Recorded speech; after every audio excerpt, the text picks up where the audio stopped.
So, today's subject is going to be Alexander the Pfeffel, otherwise known as Boris Johnson.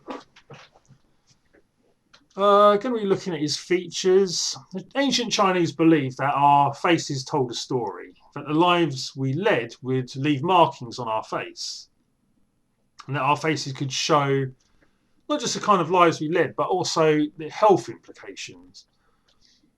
So here, this is his official portrait. This is the official Boris, and this probably isn't a good thing to caricature from because it's obviously going to be.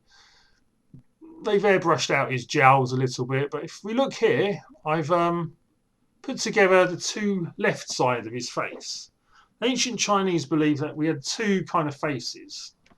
So on our right-hand side, we had the face that we wanted to show the world, and the left-hand side was the face that we really were. So here is the right side. So this is the face we want to show the world, and the left side shows the face we really have.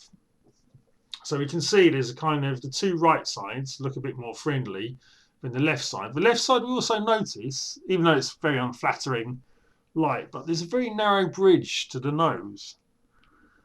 This is a sign of physical weakness. Whereas on his right side, he's showing signs of physical strength. He wants to be seen as someone who's strong. Ancient Chinese also believed that the nose was kind of like a hologram for the spine. And I've noticed Boris does have like a kind of slightly wonky nose, although you don't really see it on these pictures. But it's also, it could be a sign of someone who wants to portray themselves as being physically stronger than they really are, despite knowing their physical shortcomings. So here we can see the nose is kind of a little bit bent. I don't know if he's had an accident or something, or whether it's just. Well, this was another thing I noticed. There's so many photos. You see all these kind of little bits of hair. He doesn't shave properly. I remember reading an interview with Andrew Marr saying that the whole bumbling Boris thing is an act. You know, he deliberately ruffles his hair, but you can see all these bits where he doesn't shave. And here, just under his nose, he hasn't shaved properly. And this idea that he kind of plays up to this sort of character of being, you can see some here, very faint ones. But I think he's there, you can see him. He just doesn't shave his jowls properly. So he's not someone, the whole Boris act that people talk about. I think there is truth to it. I think he is genuinely someone who doesn't pay much attention. Well, we know he's not someone who pays much attention to details. It's weird that a man his age doesn't shave properly, but anyway, I'm going to get some basic shapes down. So let's have a look. What can we see here? Ancient Chinese believed that we had these three sort of sections of our face. So the top half was, if the top half was dominant, we were kind of more thinkers. If the middle half, from the brow down to the nose, was dominant, we were kind of more practical. And if we were more dominant from the bottom of our nose down to our chin, it was kind of seen as we were more emotional. Boris seems to have more. He's definitely practical. His middle section of the face is definitely what strikes you the most. Weirdly, when you look at earlier photos of him, his chin is a lot more defined, obviously. These are the things that strike me. His very heavy upper eyelids that kind of almost obscure the eye. And we have this kind of slightly bent nose.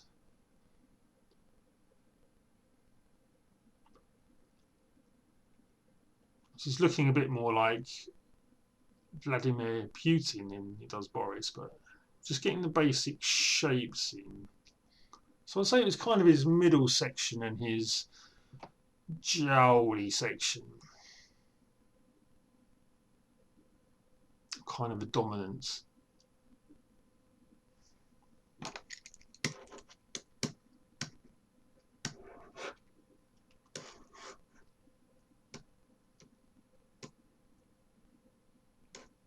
So let's see, let's get this shape. He's got quite an oval shaped face. It's supposed to be a sign of someone who's quite sociable.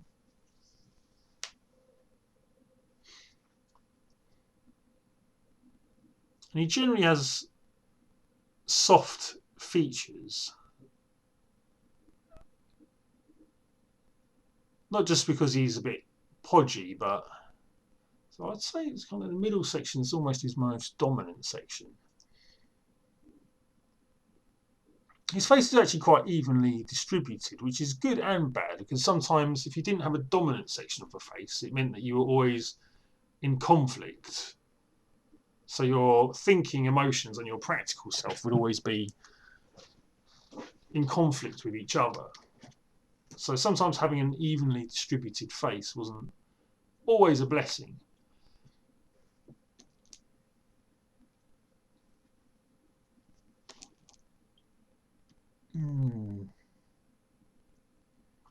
Sort of see that. Another thing I notice is sort of inner lip goes down a little bit on his kind of right side. They believed that here on the right side, this is the side we want to present to the world. Now this downward turning of the mouth is a sign of grief or disappointment in life, and he doesn't have it on his left side. So that's quite interesting. It's not on his left side, which is his real side, but it's on his right side. So this could be a sign that he wants to present himself as someone who is showing concern. He wants to look concerned. And you think about the press conferences he's doing at the moment during this whole corona pandemic. He wants to look concerned. He wants to look contrite. It's basically his job. Whereas on the left side, he doesn't seem to have that at all. So could it be just a physical manifestation for the sake of looking concerned about the death toll? You see it on other photos. He doesn't seems. That's not a very good. What is this? Right. So we can see with these kind of heavy upper eyelids drooping down. Now on the, they can be a sign of criticism from men and women. If they appear on the left-hand side, it shows you're holding on to criticism from a significant man in your life. If you are a man, that can actually include yourself. If you have the droopy, heavy upper eyelid on the right-hand side, this is a sign that you've received criticism from a significant woman in your life. So it could be a mother, it could be a teacher. So the fact he's got them both on the right and left-hand side is interesting. You can't even see the outer canthus, because so the canthus are basically the corners of the eye. So that's the outer canthus. Usually if the upper canthus is sort of higher, it's a sign of optimism and outgoing. If it's a bit lower and the eye is that sort of shape, it's a sign of someone who's perhaps more cautious or perhaps slightly more pessimistic. So Boris, I think they just look kind of even. It's so difficult to see, like there's such heavy eyes. They've obviously airbrushed out these jowls and they've airbrushed out the bags and everything. But they couldn't airbrush out the upper eyelids. They give him a very, like a droopy kind of, almost like Droopy the dog, that kind of sadness. He's carrying around this sad look in his eye. I mean, his eyes are quite hollow in a way. They're quite, what's the word? They're deep set, I suppose I'm trying to say.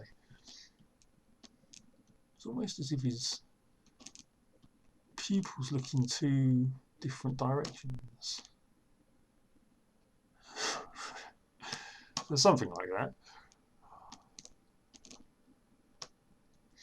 Let's see, let's just build up the shapes of his face.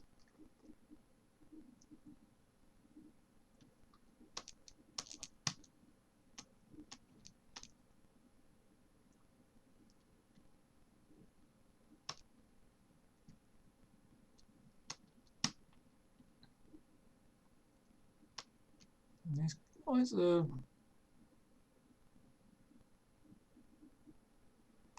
they're weird because they're almost...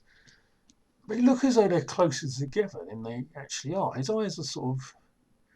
Generally speaking, between the eyes, you should have the space for another eye.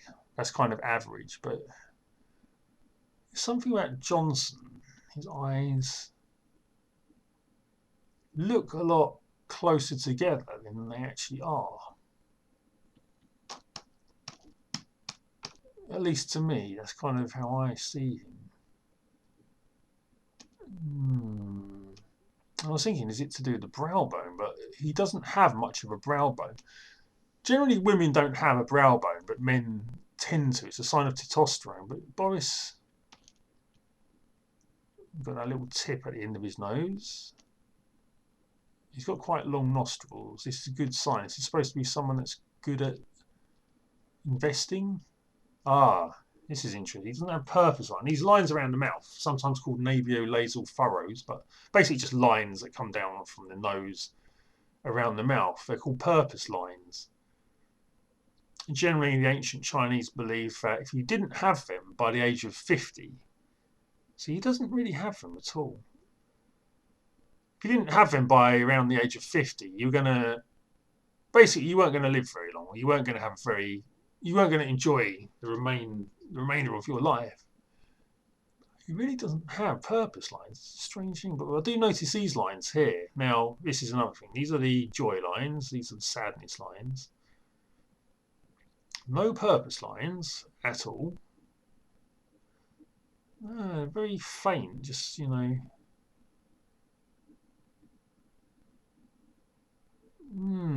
There aren't any pictures where he has particular purpose lines. It's interesting, this photo here, this little mark here, it's a little smudge of ink on his face, and this sort of plays into the kind of how clumsy he probably is in real life. It's not an act, you know. He was chewing his biro and got some ink on his finger. Probably rubbed his eye. These puffy under eyelids, often a sign of someone who's gained a lot of weight.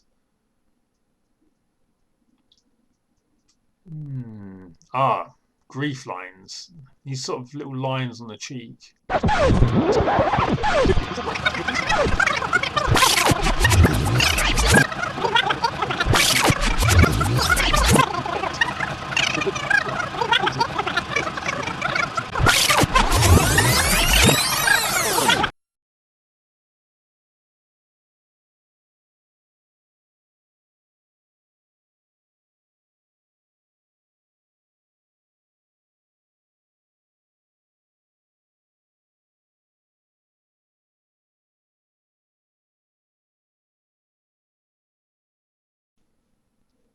So this is it. I'm going to leave it there. This is kind of him tidied up a little bit. So yeah, we can sort of see from here he's good at accruing wealth. He probably has more than he needs, and possibly has achieved this through nefarious means. Lack of eyebrows is a sign of someone who's lacking energy. Often people lose their eyebrow hair when they're taking a lot of medication, especially if it's something to do with their liver, apparently. So lack of eyebrows, we know that his heavy hanging upper eyelids are a sign of criticisms that he's been given by both men and women, and he's never resolved it. Maybe the criticism still hurts him or haunts him in some way. He's got a very strong nose. That's a sign of someone who's quite independent. The mouth, he's actually got a mouth that might suggest he's quite generous. Certainly with people that he likes. I suspect he's a bit of an introvert because of the kind of shape of the head and the deep set eyes. The lack of energy overall. You know, we know that on his upper bridge he's got the broken lines that go across between his eyes. He's got the broken lines. So there's problems with his diet. His eyebrows show he's lacking energy. And yeah, that's kind of it. He's someone who hasn't learned many lessons in life, and he's someone who doesn't have any particular purpose in life. He's just got a kind of very. I suppose this would go back to the practicality of his middle face being the most prominent part of his face. He's someone that just kind of he just gets through life and he knows he can. There's no real end game for him. It's just kind of maybe life itself is the game to him, but there's no purpose certainly. So that's my little treatment of Alexander de Pfeffel. That's my little drawing of him. And that's my little analysis. So I hope you've enjoyed this video. And I might see you for another one. Have a lovely evening.